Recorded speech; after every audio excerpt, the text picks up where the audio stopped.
जब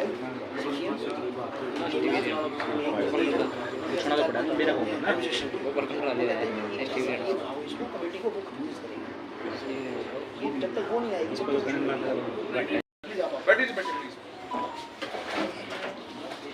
कुर्सी दे दो ना, आओ मिट्टी तरह जो बैठ गया क्या?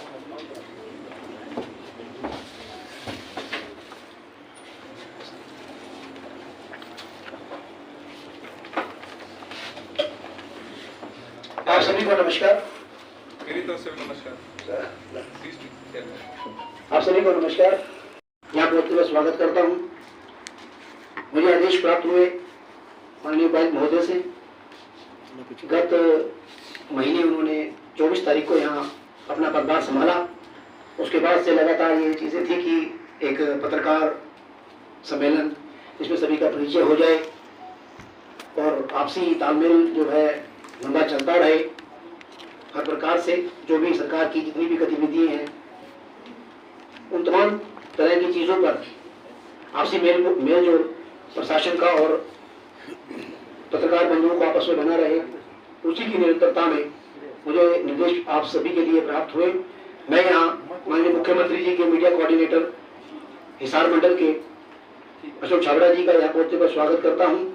उनके साथ में हमारे ACUT साहब अंकित चौकसे जी का भी स्वागत करता हूँ।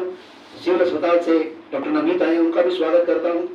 और मेरा सर एक निवेदन रहेगा कि आप अपनी बात रखने से पहले एक परिचय हो जाएगा सभी का, अगर 2 मिनट आप विचार करें तो सर। मैं पद पे मैंने इस महीने 24 तारीख को मैंने ज्वाइन किया है। इससे पहले मैं करीब 4 महीने रेवाड़ी में उपायुक्त के पद पे रहा हूँ। उससे पहले नगर निगम मानेसर में निगम आयुक्त के पद पे था। कुछ एक मेरी प्रायोरिटीज़ रहेंगी ऑब्वियसली सरकार के जो स्कीम्स होती हैं उनके अनुसार और जो ज़िले की आवश्यकता होती है उनके अनुसार, जिसमें जैसे कि आप सभी जानते हैं कि जैसे माननीय मुख्यमंत्री जी के जनसंवाद के कार्यक्रम चल रहे हैं, हमारे ज़िले में होना बाकी है। वो एक मुख्य प्रोग्राम है किसी भी ज़िले के लिए, क्योंकि माननीय मुख्यमंत्री स्वयं उसमें आके कई, जैसा आपने देखा हो, कई गाँव में दौरा करके गाँव वालों के समक्ष उपस्थित होकर उनकी समस्याएं सुनते हैं, निदान करते हैं, निवारण करते हैं और उसका फिर फॉलो अप करते हैं।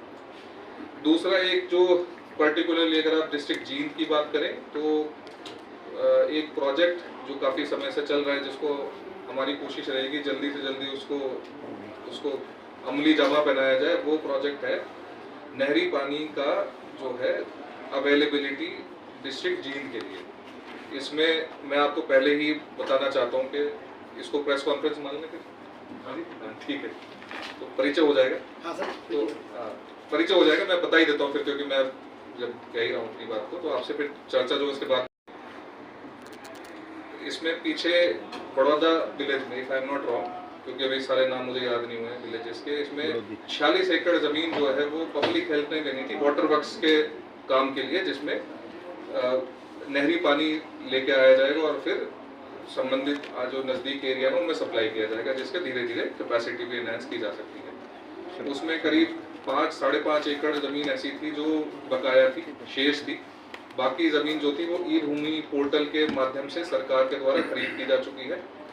वो आप सभी को इस बारे में मैं थैंक यू भी बोलना चाहूँगा और धन्यवाद भी करना चाहूँगा कि वो ये खुशखबरी है पूरे ज़िले के लिए कि वो जो ज़मीन है वो परचेज कर ली गई है। माननीय मुख्यमंत्री जी की अध्यक्षता में एक मीटिंग हुई थी जिसमें एक उसका रेट निर्धारित करके और वो सहमति जो ज़मींदार की थी वो हो चुकी है और ये 5.5 एकड़ भी इसमें जल्दी इसमें रजिस्ट्री करा के ये खरीद कर ली जाएगी। तो एक बड़ा जो प्रोजेक्ट है वो जींद ज़िले के लिए एक लाइफलाइन के तौर पर साबित हो सकता है। दूसरा एक बड़ा प्रोजेक्ट जो आपके ज़िले के लिए एक बहुत ही बेहतरीन सौगात है सरकार द्वारा, वो है आपका PGI। ये एक ऐसा प्रोजेक्ट है जो आने वाले समय में जींद और आसपास के जो लोग हैं, जितने भी आमजन हैं, उनको बेटर मेडिकल फैसिलिटीज़ के लिए किसी दिल्ली, गुड़गांव जैसी किसी ऐसी जगह पर जाने की आवश्यकता नहीं पड़ेगी। आपके नज़दीक ही आपके एक ऐसी मेडिकल फैसिलिटी आने जा रही है जिससे आपको, हमें सभी को जो है एक अच्छी मेडिकल सुविधाओं का जो है वो हमें यहाँ मिलेगा। एक यहाँ पे प्रशासन की ओर से एक ट्रांजिट फ्लैट्स का भी एक बिल्डिंग का काम जो है वो प्रपोजल में है, वो भी चल रहा है। यहाँ से कुछ पत्राचार भी हुआ है। एक फोकस ये भी रहेगा, क्योंकि कई बार ये देखा गया है कि जैसे जैसे प्रॉस्पेरिटी आती है जिले में, जैसे जैसे विकास होता है, अधिकारियों की आवश्यकता होती है, लेकिन उनके रहने के लिए जो निवास स्थान है उसकी कमी अक्सर रहती है, क्योंकि ये ऑफिसर कॉलोनी पुरानी है। तो वो हाई राइज बिल्डिंग जो है ट्रांजिट फ्लैट्स के नाम से, वो भी एक प्रपोजल जो है यहाँ चल रहा है, उसमें पत्राचार उसमें चल रहा है। जल्दी उस पर भी आवश्यक कदम जो है वो उठाए जाएंगे। तो आपके मन में कुछ त्रुटि है या फिर आप चाहते हैं मैं आयुष्मान भवा के बारे में बता दूं? यस सर, आयुष्मान भवा जो एक ये कैंपेन है, ये बेसिकली भारत सरकार के द्वारा चलाया जा रहा है और ये पूरे ही देश में इसको चलाया जा रहा है। इसमें देखिए आप, बड़ा अच्छा ये है आयुष्मान भवा, ये रिलेटेड है आयुष्मान कार्ड से। एक इसमें सेवा पखवाड़ा मनाया जा रहा है जो 17 तारीख से लेकर 2 अक्टूबर तक चलाया जाएगा, 17 सितंबर से 2 अक्टूबर तक। इसके 4 मेन जो पार्ट्स हैं वो 4 पार्ट्स रहेंगे, जिसमें पहला पार्ट है आयुष्मान भवा। आयुष्मान भवा जो पहला पार्ट है उसमें हमारे कुछ एक कॉम्पोनेंट्स हैं।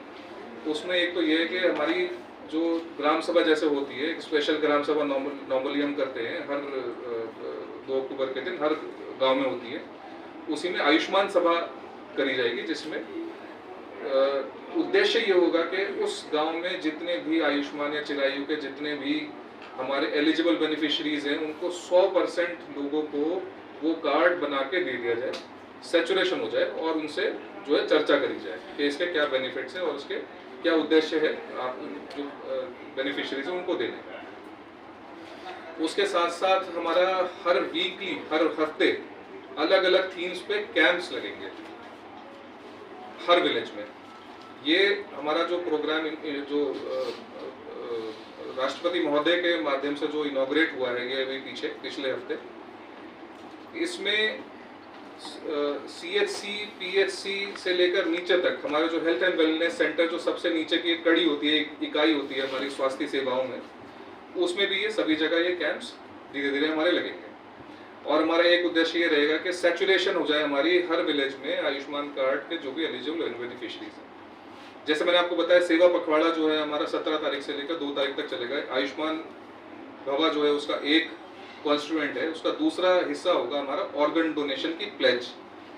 मैं आपसे भी आग्रह करूंगा और आपके माध्यम से भी सभी से आग्रह करूंगा जिला के निवासियों को कि ऑर्गन डोनेशन ज़्यादा से ज़्यादा करें, क्योंकि उस दिन हमें चर्चा करते समय हमारे सामने ये भी आया कि हमारे बीच में कुछ ऐसे लोग भी मौजूद थे जिनके जीवन में ऑर्गन डोनेशन ने बहुत बड़ा रोल प्ले किया, क्योंकि उन्होंने किसी समय पे ऑर्गन किसी का लेके और आज वो एक अच्छा जीवन यापन कर रहे हैं। तो मेरा आप सभी से आग्रह ये भी है कि आप भी ऑर्गन डोनेशन की प्लेज करें। ये प्लेज हम ऑनलाइन भी कर सकते हैं और ये हम आपको वैसे अदरवाइज भी आपके माध्यम से बताएंगे जी किस तरीके से इसको किया जा सकता है। एक ब्लड डोनेशन जैसा कि हम अक्सर रूटीन में भी करते हैं, इस पूरे सेवा पखवाड़े में भी हम ब्लड डोनेशन आगे करते रहेंगे। आपसे भी आग्रह है कि आप लोग भी पार्टिसिपेट करें, प्रशासन की ओर से हम लोग भी पार्टिसिपेट करेंगे।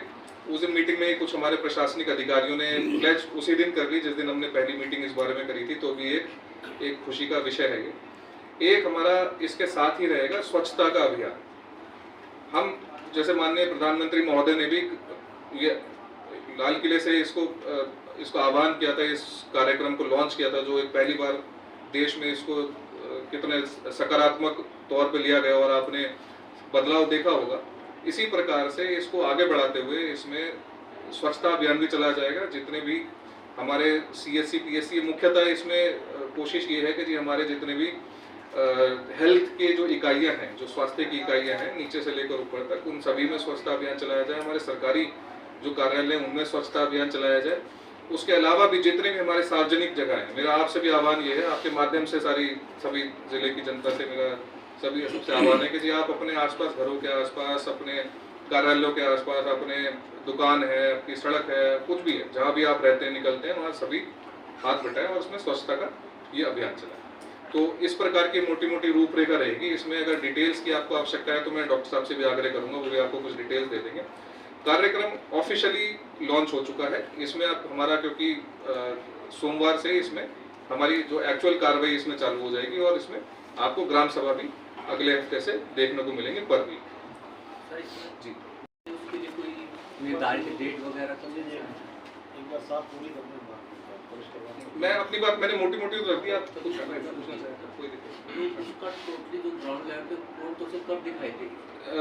देखिए उसमें मैंने जैसा बताया 46 एकड़ है, इसमें हमारा लगभग अभी भी 4 एकड़ बाकी है। ऑल्दो 46 एकड़ हम on the upper side higher side लेके चल रहे थे, ये 40-42 एकड़ में भी ये संभव हो सकता है, लेकिन क्योंकि वो 4 एकड़ जमीन जो है वो बीच में है, तो उसमें हमारा Haryana consolidation of land act है, उसमें कुछ धाराएं लगा के मुझे लगता है कि अभी ये रजिस्ट्री होने के बाद मुझे लगता है अगले 1-1.5 महीने में इसमें एटलीस्ट जो पेपर वर्क है, जो फॉर्मेलिटीज़ है वो पूरी हो जाएंगी। उसके बाद फिर पब्लिक हेल्थ के नाम की कोई ज़मीन होती जा रही है, फिर अपना वो मीनवाइल हमारा उनसे ये आग्रह था ही पहले से कि आप एस्टीमेट तैयार कर लीजिए, तो मुझे लगता है 2 से 3 महीने के अंदर ये एस्टीमेट यहाँ से 2-1 महीने में यहाँ से एस्टीमेट चला जाएगा।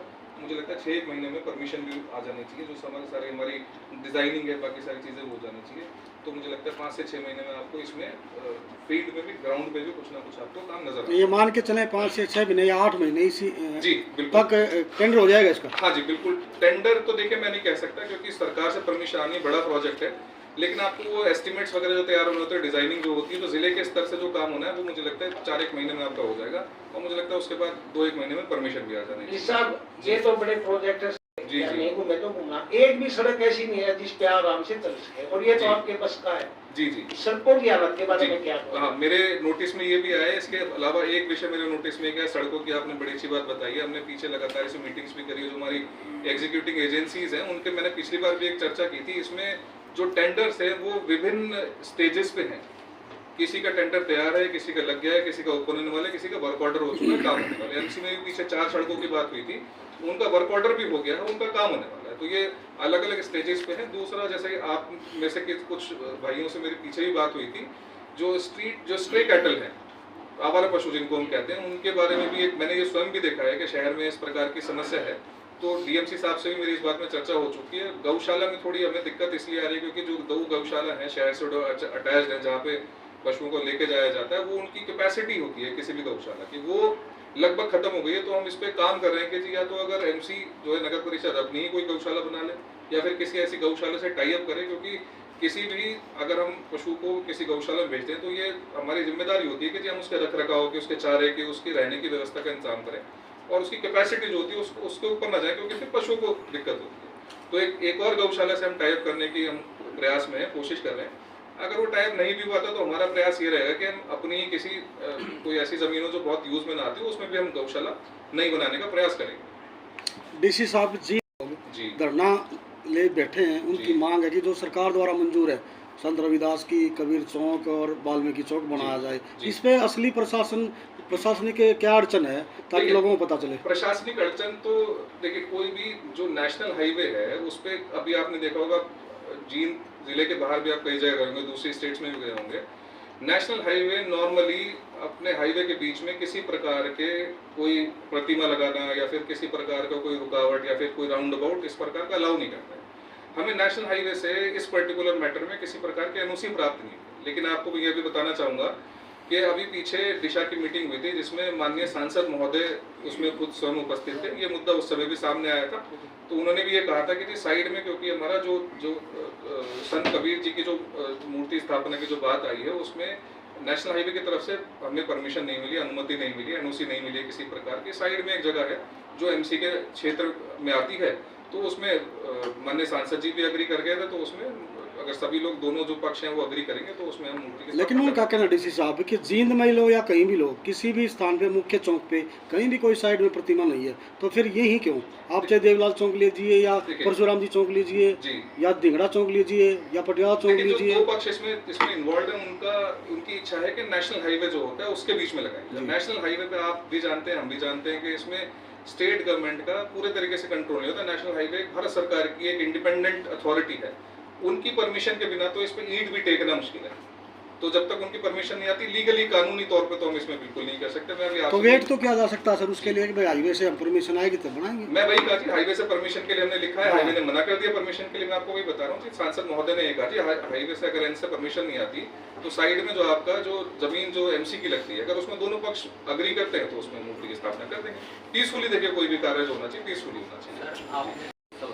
जी। दूसरा इशू है अतिक्रमण जी, इनके लिए कोई बजट की जरूरत नहीं होती, जी जी केवल डिसीजन पावर की जरूरत होती जी जी। उसको प्रशासन इम्प्लीमेंट क्यों नहीं कर पा रहा? स्वच्छता के मामले में हम कहीं ना कहीं पिछड़े हुए हैं, अतिक्रमण से तो वैसे बेहाल है सर यहाँ के जो लोग हैं। इस पे क्या? देखिए, स्वच्छता जहाँ तक स्वच्छता का सवाल है तो मेरा मानना है कि ये पूरे तरीके से ये एक सरकारी कार्यक्रम नहीं होना चाहिए जिसमें सिर्फ और सिर्फ सरकार या उसके कर्मचारी या अधिकारी इस कार्य को करें। ये तो एक आम जन का एक ऐसा प्रोग्राम होना चाहिए जी, क्योंकि सभी लोग पूरे जिले के जितने भी हैं, आपने अक्सर देखा होगा कि जब हम सरकारी कार्यालयों को हम गंदा इसलिए रखते हैं क्योंकि हमारे घर आपको नॉर्मली साफ नहीं, हम सब अपने घरों को साफ रखते हैं। तो हम इस देश को, इस जिले को, इसकी गलियों को, सड़कों को जब तक अपना नहीं मानेंगे तब तक हमारे अंदर से मोटिवेशन नहीं आ पाएगी। तो आपका कहना कुछ हद तक ठीक है, क्योंकि हम कहीं ना कहीं इस मोटिवेशन में थोड़ी कमी आई है। एक मोटिवेशन इंसान की जो है वो कुछ समय तक काम करती है, फिर नीचे चली जाती है। तो हम दोबारा से इसीलिए उस मोटिवेशन को दोबारा जगाने के लिए दोबारा से कैंपेन चलाया जा रहा है, सस्टेन तौर पे चलाया जाएगा। और मैंने जैसे पहले भी कहा कि मेरा आपसे आग्रह भी है कि जी आम जन से भी आपके माध्यम से हमारी रिक्वेस्ट ये आग्रह है कि जी आप भी अपने घर को, अपनी गलियों को, सड़कों को साफ सुथरा रखें, सो दैट पूरा शहर ही हमारा साफ सुथरा दिखाई दे। जहाँ तक सवाल है अतिक्रमण का, तो जैसे गाँव में भी जैसे अक्सर मेरे सामने समस्या आती है जी, अनऑथराइज्ड ऑक्यूपेशन है, कब्जे किए हुए लोगों ने। तो उसमें नियमानुसार जहाँ भी सरकारी जमीन पे किसी प्रकार का कब्जा आता है, नियमानुसार उसमें ड्यूटी मजिस्ट्रेट लगाते हैं, उसमें पुलिस फोर्स देते हैं। ये कार्य लगातार चलता रहता है, मतलब इसमें कोई रुकावट नहीं है। आप किसी भी वीडियो से बात करेंगे, उसके शेड्यूल में एक हफ्ते में 3 से 4 कब्जा हटाओ की कार्रवाई होती है। पुलिस फोर्स उसमें कुछ ना कुछ लगी होती है। तो ऐसा नहीं कार्य नहीं चल रहा, कार्य चल रहा है। वो हो सकता है आपको दिखाई कई बार ऐसा होता है कि पूरी तरीके से पता नहीं। सर पार्क के अंदर उन्होंने क्या क्या कुछ समुद्रों को साथ में लिया था जी, और पूरे शहर में येलो टाइप की रेखा खींच दी गई थी जी, इससे आगे आप सामान भी रखवाएं जी, और उसको अच्छा रिस्पॉन्स मिला था पब्लिक जी, का। जी, स्टार्टिंग में हो सकता है कुछ हो हल्ला मचा हो, लेकिन रिस्पॉन्स बाद में बड़ा अच्छा मिला था। ठीक है। तो इस तरह की मुहिम चलाने बिल्कुल जी, ये बड़ा अच्छा आपने सजेशन दिया है, बहुत अच्छा सुझाव है। इसको बिल्कुल इम्प्लीमेंट इस प्रकार से करेंगे। और भी आपका भी कोई और भी किसी और भाई का भी कोई सुझाव होता हो इस बारे में? देखिए, उसमें सरकार की ओर से तो कोशिश ये है कि चुनाव से पहले उसमें ओपीडी स्टार्ट हो जाए, लेकिन उस बारे में आधिकारिक तौर पे मेरे लिए अभी कुछ कहना थोड़ा सा मुश्किल है, क्योंकि उसमें अभी कुछ एक हेड ऑफिस के लेवल पे भी कुछ एक इश्यूज चल रहे हैं। बट वो जो प्रिंसिपली ये कोशिश रहेगी कि जी चुनाव से पहले इसमें ओपीडी एटलीस्ट चालू हो जाए। जी, ऑनरेबल डीसी सर, में पार्किंग व्यवस्था नहीं है जी, और वहाँ गंदगी, कचरा सब कुछ गंदा है। तो उस जमीन पर कुछ ऐसा पार्क बना जाए, पार्किंग बना जाए, कुछ बिल्कुल जी। अभी पिछले हफ्ते ही डीएमसी साहब से मेरा इस बारे में डिस्कशन हुआ है, क्योंकि शहर में पार्किंग की आवश्यकता है और उस पार्किंग को ठेका देके चलाने की आवश्यकता है। जैसे हमारे मिनी सेक्रेटेरिएट में आप लोग आते होंगे, यहाँ पे भी आप देखते होंगे व्यवस्थित नहीं है पार्किंग, उसको भी व्यवस्थित करना हमारा उद्देश्य है। और उसमें 2 चीज़ें हैं। देखिए, अगर हम टेंडर के माध्यम से किसी ठेकेदार को देके काम कराते हैं तो उससे 2 इश्यूज बड़े रिजॉल्व होते हैं। तो पार्किंग की समस्या सुधरती है, व्यवस्थित होती है, दूसरा सरकार को रेवेन्यू मिलता है। तो ये जैसे कि आपने सुझाव दिया, इस पर ही वर्कआउट करेंगे और खासकर मिनी सेक्रेटेरिएट से तो जल्दी शुरुआत करेंगे यहाँ की पार्किंग को व्यवस्थित करने के लिए। नियम अनुसार इसका टेंडर भी छोड़ेंगे। डीसी साहब, सरकार ने जुबानों को सब हुए सर, आपने एक अच्छी प्रेजेंस, इंस्पिरेशनल प्रेजेंस दिखाई। आपकी बिटिया को आपने खुद आंगनबाड़ी में एडमिशन कराया, तो यहाँ जींद में आकर कोई इस प्रकार की कोई नई पहल आप जनता को प्रेरणादायक कुछ देने वाले हैं? देखिए, ये रेवाड़ी में भी जो मैंने पर्सनली फैमिली की ओर से डिसीजन लिया था, ये भी कोई सोचा समझा निर्णय नहीं था, क्योंकि मेरा हमेशा से मानना है, मैंने अपनी जो पढ़ाई की है वो भी सारी मेरे सरकारी इंस्टीट्यूशन से हुई है। सरकारी स्कूल, सरकारी कॉलेज, सरकारी यूनिवर्सिटी और सरकारी नौकरी में हूँ। मात्र 100 रुपये की फीस लगी थी एक फॉर्म भरने में जो सरकार मिली। तो मैं अपना दायित्व मानता हूँ इस चीज़ को कि हमें सरकार को रिटर्न भी करना चाहिए। तो इसीलिए मेरा पर्सनल डिसीजन था, कोई बहुत सोचा समझा नहीं था। तो ये तो रहेगा ही। मेरा कोशिश अभी भी है कि अपनी गुड़िया को मैं कोशिश यही है कि मैं 1-2 दिन में शायद करवाऊँ। उसको पीछे भी हमने भेजा तो वो संभव नहीं भेज पाए।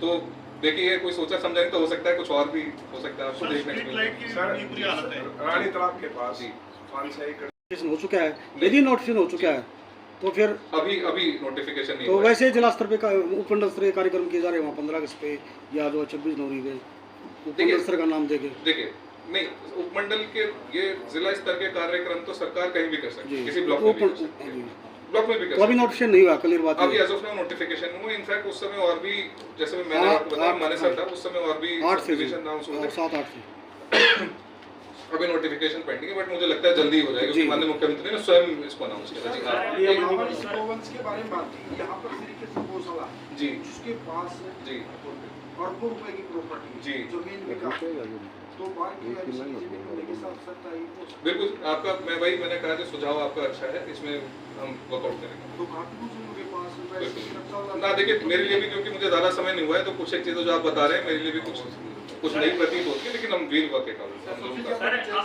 जी सर, आपने नहरी प्रोजेक्ट का जिक्र किया, उससे जी। पहले भी केंद्र सरकार की एक योजना है जल जीवन मिशन, जी हर घर नल हर घर जल।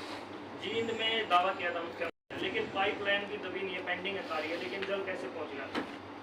देखिए, जो एग्जैक्ट स्थिति है वो तो मैं उससे अभी एज ऑफ नाउ तो अवगत नहीं हूँ, क्योंकि ये पर्टिकुलर इस स्कीम का अभी रिव्यू मैं नहीं कर पाया हूँ पर्सनली। जो आपने जो मुद्दा उठाया इस पर बात कर लेंगे, हम इस पर देख लेते हैं। अगर इस प्रकार से कोई समस्या है कि अगर लाइनें नहीं दबी हैं तो जल पहुंचने में हो सकता है कुछ समस्या हो। कुछ एक जगह अभी भी हरियाणा में रह गई हैं जो दूर सुदूर के एरियाज हैं जहाँ पे जल पहुंचना बाकी है, बट वी विल इंश्योर, क्योंकि ऐसी एक प्राइम स्कीम है स्टेट गवर्नमेंट की, इसमें हमारा उद्देश्य है कि जी हर घर में जल जरूर पहुंचाएंगे। दूसरी चीज़, जहाँ तक नहरी पानी की जहाँ तक बात है, उससे आप एक चीज़ देखिए कि हर घर जल तो एक अलग बात है, नहरी पानी से आपका जो ज़मीन के पानी का स्तर होता है उसमें भी सुधार आता है। वो पानी सीप इन भी होता है और उसमें जो ट्यूबवेल के माध्यम से जो एक्सट्रैक्शन करते हैं वो भी कम होता है। तो ये दो अलग अलग चीज़ें भी हैं, लेकिन आपकी जो बात है बिल्कुल ठीक है। उसमें एक बार मीटिंग करके संबंधित विभाग से भी विल इंश्योर कि ये हर घर जल की जहाँ तक बात है इसको संपूर्ण किया जाए। दिशा किया है। जी। दिशा की मीटिंग में दोनों सांसद महोदय ने ये कहा कि एग्जीक्यूटिव एजेंसीज हैं जी। वो लटका के रख रही हैं सारे जी, कामों जी, को। जी। हर महीने जब मीटिंग होती है वो डेट दे देती नहीं, तो उन एजेंसीज को आपका किस तरह से काम रहेगा कि सिर्फ वो टाइम पे काम करें? देखिए, इसमें वही है कि इसमें थोड़ा सा एक कहीं ना कहीं थोड़ा सा सख्त रवैया अपनाने की आवश्यकता है। इसमें जो कंसर्न्ड एग्जीक्यूटिंग एजेंसीज थी उनको एमपी साहब ने भी काफ़ी उनको इस बारे में हिदायत दी है कि जी अपना काम आप सुनिश्चित करें। इसमें हमारे वीक ऑन वीक हमने प्लान किया है जी, जो भी दिशा मीटिंग के जो भी एजेंडा पॉइंट्स थे उनमें से कुछ जो मुख्य एजेंडा पॉइंट्स हैं उनको वीक ऑन वीक हम रिव्यू करें। हम ये वेट ना करें जी अगले महीने या अगले दूसरे महीने में दिशा की मीटिंग होगी, तब तक लंबित ना रखते हुए इन कामों को हर हफ्ते ही टेकअप करते हुए जो मुख्य एजेंडा पॉइंट्स थे उनको हम सुनिश्चित करेंगे कि कोई एग्जीक्यूशन में प्रशासन की ओर से किसी प्रकार की दिक्कत ना आए। सर, जी हेल्थ के सामने भी इसको कुछ ना कुछ दिशा का मुख्य उद्देश्य होता है कि मैं जींद के लिए कुछ नया करूं। आपके मन में ऐसी कोई योजना? देखिए, मुझे ये पानी का जो हम ये वाटर वर्क्स का जो काम चल रहा है ये मेरे संज्ञान में नहीं था जींद ज्वाइन करने से पहले। अदरवाइज मुझे जींद के लोगों ने बताया था कि एक समय ऐसा था जब यहाँ पानी में कुछ एक गांव में इतनी दिक्कत थी कि डीप बोरवेल अगर नहीं होते तो लोगों का पलायन चालू हो जाता। तो ये एक पहला तो मेरा उद्देश्य यही था कि पानी के लिए कुछ काम करेंगे, लेकिन अब क्योंकि वाटर वर्क्स का एक अच्छा काम यहाँ पे होने जा रहा है तो मेरा दूसरा एक उद्देश्य है कि एजुकेशन के लिए काम ज़िले में होना आवश्यक है, क्योंकि प्राइमरीली अगर आप देखें मुख्यतः एक ये रूरल डिस्ट्रिक्ट है जिसमें एग्रीकल्चर लोगों का मेन प्रोफेशन है, मेन जो इकोनॉमिक एक्टिविटी वो एग्रीकल्चर है। तो मुझे लगता है एजुकेशन में, क्योंकि हरियाणा के पास एक लोकेशनल एडवांटेज बहुत अच्छी है, आप देखेंगे हरियाणा के कई ज़िलों के बच्चे सिविल सर्विसेज में, एसएससी में, आर्मी में बहुत जाते हैं। तो अगर उसी मुख्य धारा में इन बच्चों को लेके आया जाएगा तो मुझे लगता है कि वो बड़ा अच्छा है। तो एक चीज़ मैं आपको एक चीज़ स्टार्ट होने ये लगा लो कि मतलब मार्च अप्रैल के बाद स्टार्ट होगा, जनवरी तो दावे करें। जींद हॉस्पिटल में अब फिलहाल डेंगू का चल रहा है, ब्लड सेपरेशन यूनिट मशीन तैयार है, उसके निरीक्षण हुआ, उसका लाइसेंस नहीं आया। लोगों को जैसे ना ब्लड की ज़रूरत होती है, प्लेटलेट्स वगैरह की ज़रूरत है, इसमें बड़ी दिक्कत आ रही है जी। और एक आईसीयू भी तैयार है लगभग, लेकिन डॉक्टरों की कमी के कारण वो स्टार्ट नहीं हो रहा। ये इसमें हेल्थ की कोई मदद करेंगे आप? बिल्कुल जी, क्यों नहीं, ये तो हमारा दायित्व है ये मदद करना भी। इसमें एक जो मुद्दा आपने उठाया है कि डॉक्टर्स की कमी है, इसमें तो ये स्टेट लेवल का मुद्दा है, लेकिन इसमें मेरे आपको आश्वासन ये ज़रूर है, क्योंकि हमारी दायित्व भी बनता है। इसमें जो भी कंसर्न अधिकारी हैं, अगर माननीय स्वास्थ्य मंत्री जी भी हैं, उनके सामने भी इसको पूरे सिचुएशन को प्रस्तुत करके और इसमें निवारक कदम जो है उठाए जाएंगे। मेरा मानना ये है कि अगले हफ्ते में हम यहाँ से जो भी डॉक्टर साहब जो भी जिस प्रकार के रिकमेंडेशन देते हैं वो एक बार स्वास्थ्य मंत्री जी के महोदय के सामने इसको जरूर रखेंगे। और उसमें भी एक हमारे सामने समस्या, एक छोटी सी समस्या नहीं है, बड़ी समस्या कहना चाहिए इसे, कि यहाँ पे 18 से 20 साल के जो यंग वोटर्स होते हैं उनका इन्वॉल्वमेंट और खासकर जेंडर रेशियो, जैसे हमारे यहाँ जो महिलाएं हैं, जो खासकर जो अनमैरिड हैं, उनका वोट नहीं है, कम वोट बने उनके। तो कल एक मीटिंग में भी ये समस्या सामने आई। तो हमारा कोशिश एक ये भी रहेगी कि जो यंग वोटर्स हैं, खासकर जो महिलाएं हैं, हमारी जो बहनें हैं, उनको वोट बनवाया जाए, सो दैट वो डेमोक्रेसी का सेलिब्रेशन कहा जाता है इलेक्शन को, तो उसमें पार्टिसिपेट कर सके, अपनी सरकार चुन सके। ये मैं इस मौके को मैं इस तरीके से भी, आप लोग सभी साथ बैठे हैं, मैं इसको इसलिए भी यूटिलाइज करना चाहूँगा, आपके माध्यम से मैं आग्रह करना चाहूँगा सभी माताओं से, बहनों से, कि अपने वोट्स बनवाएं और आने वाले समय में जो इलेक्शंस होने वाले हैं, वो जब भी सरकार, जब भी जिस भी समय होंगे, वो जब इलेक्शन कमीशन डिसाइड करता है, अपना वोट जरूर कास्ट करें। वो जिसको भी आप कास्ट करना चाहते हैं उसको कास्ट करें, लेकिन आपके वोट की ताकत है और आप उसको ताकत को, उस पावर को जो आपने डेमोक्रेसी ने दे रखी है, इस लोकतंत्र ने दी है, उसको एक्सरसाइज करें। सर वो शादी के बाद वोट यहाँ से कटवाओ वहाँ बनवाओ चक्कर है, वो उसको अपना फर्स्ट्रेट हो जाता है। देखिए, मैं बताना चाहूंगा जी, सारा तो सिस्टम ऑनलाइन है। आपको वोट बनवाना है, ऑनलाइन फॉर्म डाउनलोड करो, भर के आप दे दो BLO। देसी साहब, ये जो ऑनलाइन सिस्टम है पब्लिक बहुत है ना, इससे कहने के लिए अच्छी बातें हैं। ये भाई बैठा धर्मवीर ID बनवाते आने 1.5 साल हो गया जी, ठीक है नहीं हुई है। देखिए, जनरल बात ना करें, ठीक रहेगा। वोट की बात में सर हर बार जींद सिटी डिस्ट्रिक्ट सबसे मोस्ट प्रोटेक्टेड सिटीज में इसकी गिनती होती है सर, और पैडी का सीजन भी आने वाला, क्या प्लान है सर? दो बातें मैं आपको बताना चाहूंगा इसमें दो मुख्यतः 2 कारण हैं जो बताए जाते हैं, जबकि कई स्टडीज में ये भी आया कि जो स्ट्रॉ बर्निंग है, जो पराली बर्निंग है, वो पॉल्यूशन का उतना बड़ा सोर्स नहीं, लेकिन फिर भी उसको हम बड़ा सोर्स मानते हैं। हमारे यहाँ करीब 22-25 गांव ऐसे हैं जो रेड जोन में आते हैं। रेड जोन का मतलब जिसमें AFL जो एक्टिव फायर लोकेशन, उनके केसेस बहुत होते हैं। अभी हमने पीछे इस मामले में एक मीटिंग करी है। इसमें एक अच्छी बात ये है कि NGO है, डेलॉइट कंपनी के मार्फत एक NGO हमारे पास आया है, जिसमें हम उनके वॉलंटियर्स को लगाएंगे। हमने इसमें एक पूरी प्रणाली का इसमें हमने प्रणाली बनाई है, जिसमें आपके ब्लॉक लेवल से लेकर सब डिवीजन से लेकर इसमें हम हमारे अधिकारियों की ड्यूटीज रहेंगी। इसमें कुछ हमारे पास CSCs भी हैं जो हमारे कॉमन सर्विस सेंटर, हमारी जो होती है कॉमन सर्विस सेंटर है? नहीं, मैं नाम मेरे दिमाग से मिस हो रहा है, जो आपको मशीन्स अवेलेबल कराते हैं, कस्टम हायरिंग CHCs कहते हैं जी, custom hiring centres. Custom hiring centres हमारे यहाँ हैं जो मशीन्स अवेलेबल कराते हैं रेंट पे। जैसे बेलर एक खासकर एक ऐसी मशीन है जो, क्योंकि हमारे ये एक व्यथा है हमारे इस एरिया की, खासकर के हम फॉडर यानी कि जो चारा है उसमें भी हम कम है, और सॉइल के जो जमीन के जो न्यूट्रिएंट है उसमें भी कम है। तो अगर हम बेलर जैसी मशीन से अगर हम बेल्स बना के, वो चारे के भी काम आती हैं, और क्योंकि जलाने से सॉइल का जो न्यूट्रिएंट कम होता है उससे ही बचाव हो सकता है। ये तो हमारे एक तीर से 2 शिकार वाली बात है। तो हमारा उद्देश्य ये है कि एक तो अवेयरनेस, पहली बात तो हम इसमें अवेयरनेस के कैंपेन्स, जैसे हमारे जितने भी स्टेक होल्डर्स हैं, आज भी हमारी इस बारे में 2 मीटिंग्स हैं। एक तो जो हमारी भारत सरकार के मार्फत है, और दूसरी हम एक अपनी खुद की भी ले रहे हैं।